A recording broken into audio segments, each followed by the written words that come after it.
आपने कहानी के पिछले भाग में देखा कि आराध्या सूरत से मुंबई के लिए निकल चुकी है।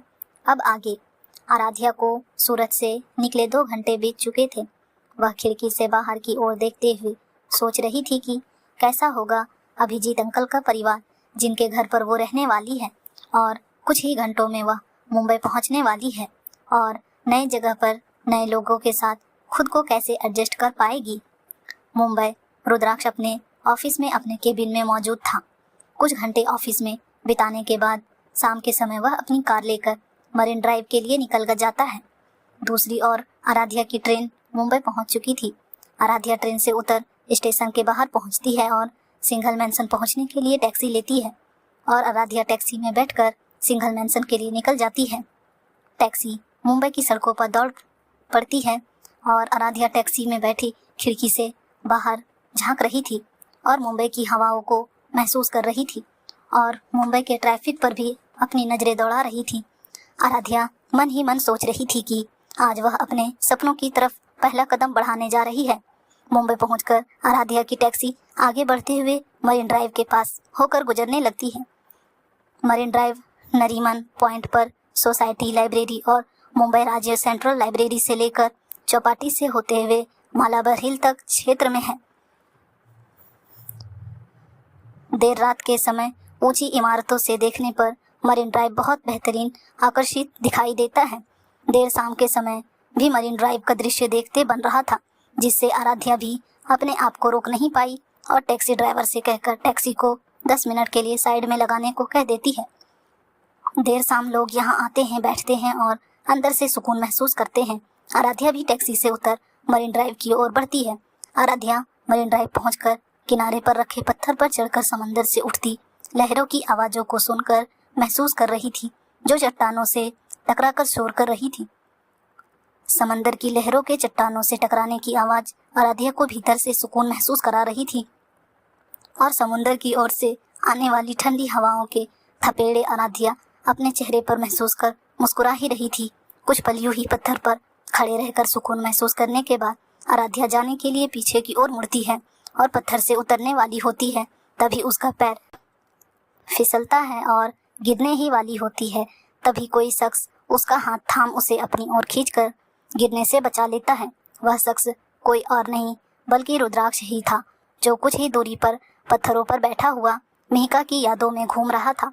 जब वह देखता है कि कोई लड़की पत्थर पर से गिरने वाली है, तो वह आकर उस लड़की की हाथ को थाम उसे गिरने से बचा लेता है, जो कि आराध्या थी। रुद्राक्ष आराध्या का हाथ थाम उसे अपनी ओर खींचकर उसे गिरने से बचा लेता है। तब रुद्राक्ष का आराध्या को अपने करीब खींचने से आराध्या रुद्राक्ष के बहुत करीब आ जाती है।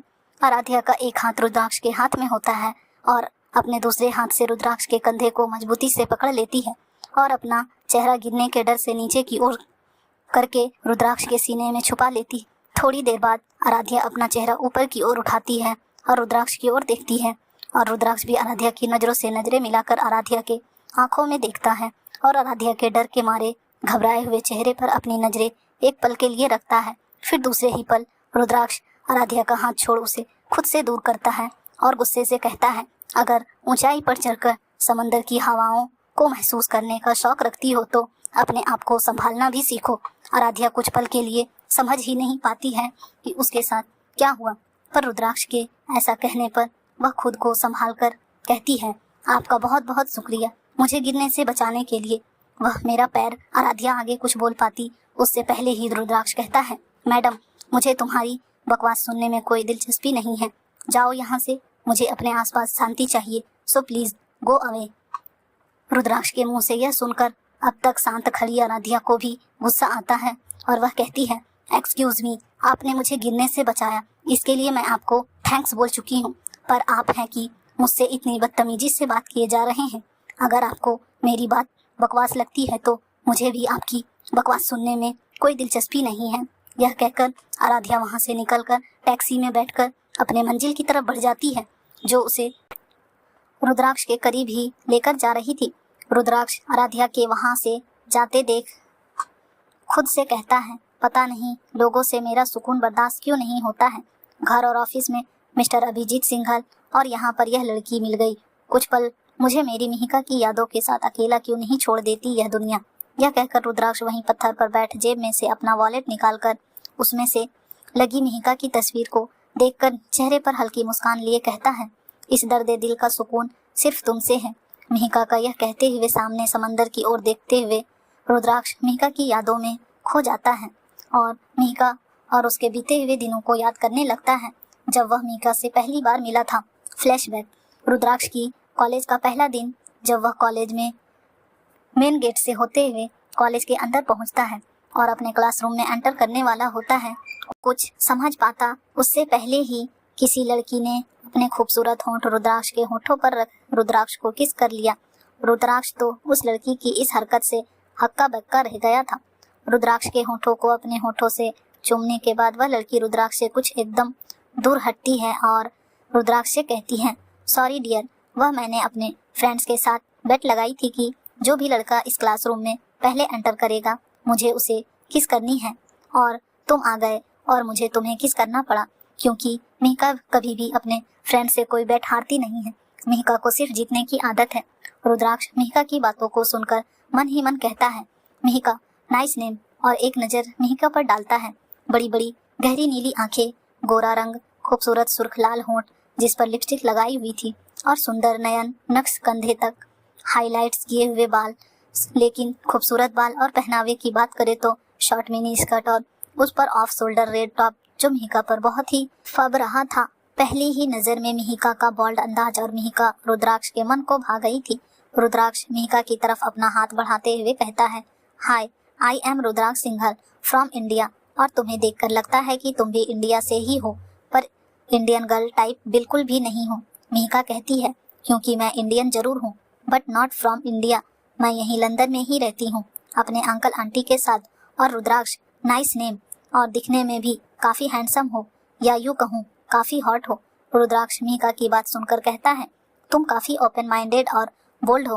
पहली मुलाकात में ही किसी लड़के को किस कर लिया और अब उसे हॉट भी कह रही हो। तो रुद्राक्ष मिहिका के पास आकर उसके कान में धीरे से कहता है, you are also very beautiful, या यूँ कहूँ हॉट हो। तो दोबारा मिलते हैं मिहिका, अगर तुम चाहो तो क्लास खत्म होने के बाद कैंटीन में साथ बैठकर कॉफ़ी पियेंगे, क्या ख्याल है। मिहिका कहती, नॉट अ बैड प्लान, मिलते हैं क्लास खत्म होने के बाद। यह कहकर चेहरे पर मुस्कान लिए मिहिका क्लासरूम में अपनी सीट पर जाकर बैठ जाती है। कहीं न कहीं मिहिका भी रुद्राक्ष की पर्सनैलिटी से रुद्राक्ष की तरफ आकर्षित हो गई थी। कुछ घंटों बाद क्लासरूम खत्म होने के बाद रुद्राक्ष और मिहिका कॉलेज की कैंटीन में मिलते हैं और रुद्राक्ष मिहिका को अपने और अपनी फैमिली के बारे में बताता है कि वह इंडिया के बड़े बिजनेसमैन और इवेंट कंपनी के मालिक अभिजीत सिंघल का बेटा है। मिहिका भी उसे अपने बारे में बताती है कि उसके मॉम डैड बचपन में ही गुजर गए थे, तब से उसके अंकल आंटी ने ही उसे पाल पोस कर बड़ा किया है और वह उन्हीं के साथ लंदन में रहती है। इस तरह कॉलेज के दिन बीतते गए और रुद्राक्ष और मिहिका के मिलने का सिलसिला भी बढ़ता गया और समय के साथ साथ मिहिका और रुद्राक्ष की दोस्ती और गहरी होती गई और मिहिका और रुद्राक्ष की करीबियाँ भी बढ़ती गई। कॉलेज के हर इवेंट और डांस फंक्शन में मिहिका और रुद्राक्ष हमेशा साथ नजर आते थे। पूरे कॉलेज में मिहिका और रुद्राक्ष की दोस्ती और करीबियों की चर्चा होती थी। मिहिका और रुद्राक्ष हमेशा एक साथ ही नजर आते थे, कॉलेज के अंदर भी और कॉलेज के बाहर भी। मिहिका के दोस्त रुद्राक्ष और मिहिका के दो दिल एक जान कहते थे। मिहिका रुद्राक्ष को अपने अंकल आंटी से भी मिलवा चुकी थी और वह भी रुद्राक्ष को पसंद करते थे। एक दिन मिहिका के बर्थडे के दिन रुद्राक्ष ने मिहिका के दोस्तों और उसके दोस्तों के साथ मिलकर मिहिका के लिए सरप्राइज बर्थडे पार्टी ऑर्गेनाइज की और मिहिका को सरप्राइज दिया और पूरे कॉलेज के सामने मिहिका को रुद्राक्ष ने अपने घुटनों के बल बैठकर प्रपोज किया और कहा, I love you Mihika, are you gonna be my girl. Mihika भी रुद्राक्ष से प्यार करती थी और इसी इंतजार में थी कि कब रुद्राक्ष उसे अपने दिल की बात बताए। इसलिए रुद्राक्ष के ऐसा कहने पर मिहिका ने बिना एक पल गंवाए मुस्कुराते हुए रुद्राक्ष के प्रपोजल को एक्सेप्ट करते हुए कहा, yes I love you too, I always want to be yours. मैं हमेशा तुम्हारी बनकर रहना चाहती हूँ। मिहिका के प्रपोजल एक्सेप्ट कर लेने से रुद्राक्ष की खुशी का ठिकाना नहीं रहा और उसने अपने पॉकेट में से डायमंड रिंग निकालकर मिहिका के दाएं हाथ की उंगली में पहना दी और मिहिका को अपने गले से लगा लिया। मिहिका ने भी पूरे कॉलेज के सामने रुद्राक्ष को अपनी बाहों में भर उससे जीवन भर साथ निभाने की कसम खाई। वक्त बीतता गया और उसके साथ साथ मिहिका और रुद्राक्ष का प्यार भी परवान चढ़ने लगा। कॉलेज में हर तरफ मिहिका और रुद्राक्ष की जोड़ी की ही चर्चा रहती थी।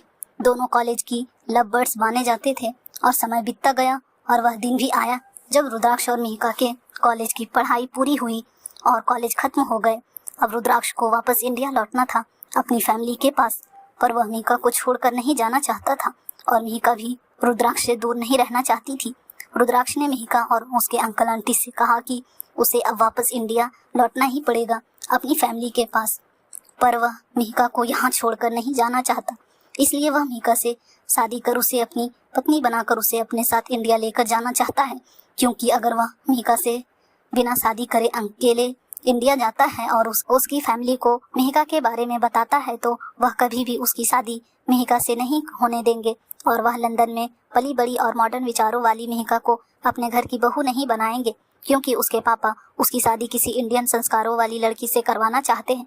रुद्राक्ष की बात को सुनकर मिहिका के अंकल आंटी कहते हैं, रुद्राक्ष बेटा, हमें कोई प्रॉब्लम नहीं है अगर तुम मिहिका से शादी करके उसे अपने साथ इंडिया लेकर जाना चाहते हो। मिहिका कहती है, रुद्राक्ष मैं तुमसे बहुत प्यार करती हूँ, तुम्हारे बिना जीने का सोच भी नहीं सकती।